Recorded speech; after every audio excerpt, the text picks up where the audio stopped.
link in a new tab. If you don't know your control panel link, you can just type in your website name /cpanel. Okay, for example, if your website name is nayashik.com, then you type in nayashik.com/cpanel and you will be redirected to this section.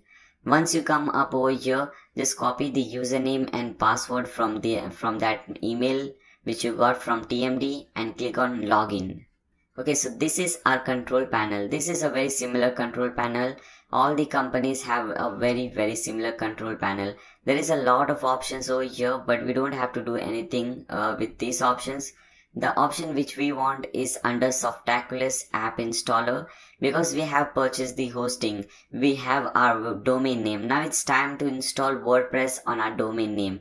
So we'll click on WordPress over here, which is under Softaculous app installer.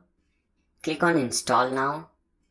Now from here you have to select in the domain name on which you want to install the WordPress. Here if you're creating anything for the first time, if you're creating this website for the first time, and if you're doing all this step for the first time, you'll have only one domain.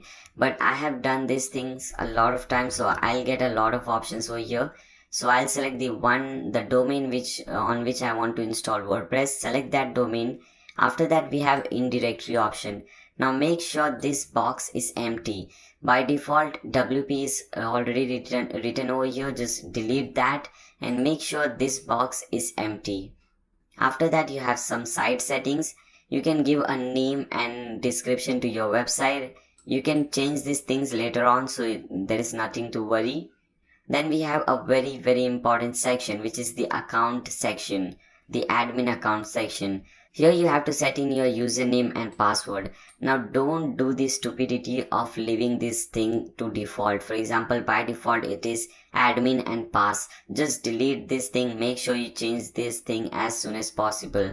In fact, just change it now. Okay, for example, I am changing this to Naya_Sheikh, and this is case sensitive. So as you can see, N is capital and S is capital, and I have this underscore between my name Naya Sheikh. Now give a password, change this password. I'll just type in my password, whatever I want. Also change this email address, put in your own email address over here. So this was the most important step, the most important section, in fact, admin account section. All these three options were very important. After that, at the bottom you'll see this install button. Click on that.